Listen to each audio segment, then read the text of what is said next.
Oscoda, Michigan, sits in Iosco County, nestled quietly along the shores of Lake Huron. To a stranger, it's a postcard of the American Midwest, wide shores, dense woods, and the crisp air of the northeast Lower Peninsula. But in 1969, Oscoda wasn't just a vacation destination. It was a strategic heartbeat of the United States. Dominating the landscape was Wurtsmith Air Force Base. Commissioned in 1923, it became a massive focal point during the Cold War. The sky was often filled with the roar of B-52 bombers, and the town was a melting pot of local families and transient military personnel. This base left an indelible mark on Oscoda, creating a town where people were used to seeing new faces, and where it was easy to blend in. Today, visitors come for the fishing, the snowmobiling, and the charming shops downtown. But for the locals who remember October 1969, the woods don't just look like a place for camping. They look like a place where secrets are buried. On Halloween 1969, two families were preparing for a typical teenage night. Patricia Ann Spencer, known to everyone as Patty, was just 16 years old. She was a girl with bright blue eyes and brown hair, standing about 5'4". Patty was a student at Oscoda High, and though she was supposed to wear glasses, she often left them behind, as she did on that fateful day. She carried a small physical reminder of her past, a dog bite scar on her leg. To her friends, she was a typical teenager, navigating the social halls of a high school in a close-knit town. Then there was Pamela Sue Hobley. Pam was 15, the eldest of 4 daughters. Life hadn't been easy for her. Her parents had separated, and she had gone through a period where she pulled away from school. But by October '69, Pam's life was trending upward. She was a tall girl, nearly 5'8", with brown hair and brown eyes, and distinctive small scars on the bridge of her nose and the corner of her mouth. Most importantly, Pam was happy. She had recently accepted a marriage proposal from her boyfriend and was looking toward a future far beyond the halls of Oscoda High. Patty and Pam knew each other. They moved in the same social circles, but they weren't best friends.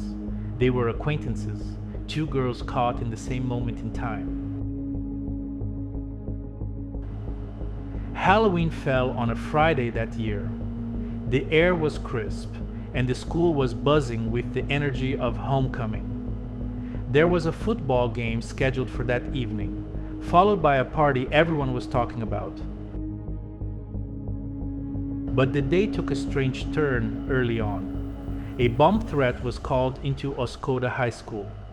While these threats were often seen as students trying to get out of class, they were always taken seriously.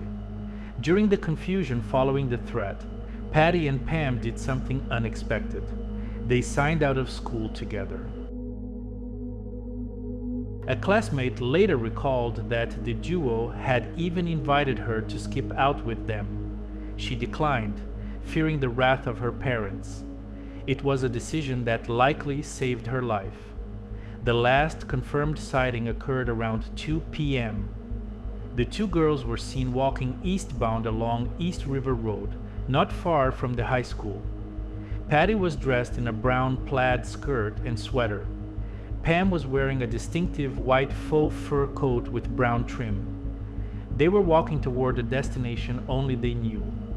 They told their families they'd be at the game and the party later that night. They never arrived. If you enjoyed uncovering this mystery with me, make sure to hit the like button and subscribe to join our community of investigators.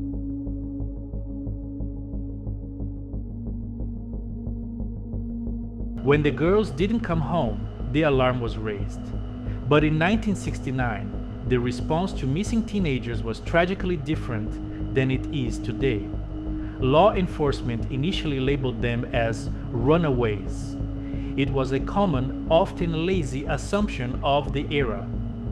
If a teenager disappeared, authorities assumed they were chasing a boy, a band, or a dream in a bigger city. There was a rumor they had gone to Flint to follow a musician, but that lead quickly withered away.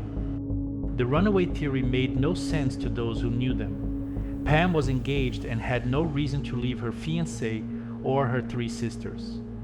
Patty had left her glasses at home.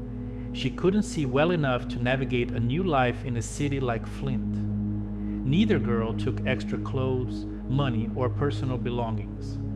They hadn't planned a life away, they had planned a night at a football game. As the weeks turned into months, the runaway label was finally stripped away, replaced by the grim reality of foul play.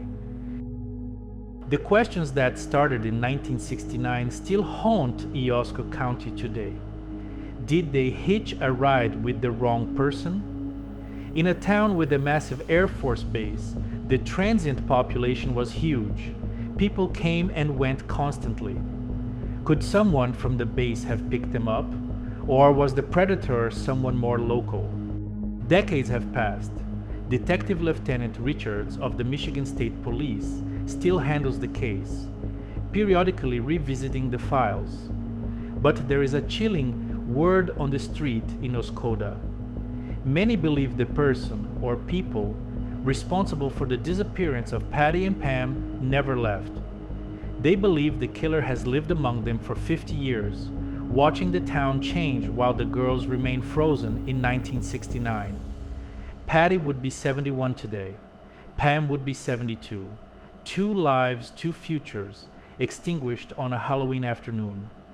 If you have any information, no matter how small, about the girls in the plaid skirt and the white fur coat, contact the Michigan State Police, West Branch Post. Because in Oscoda, the mystery isn't just history, it's a wound that has never been allowed to heal.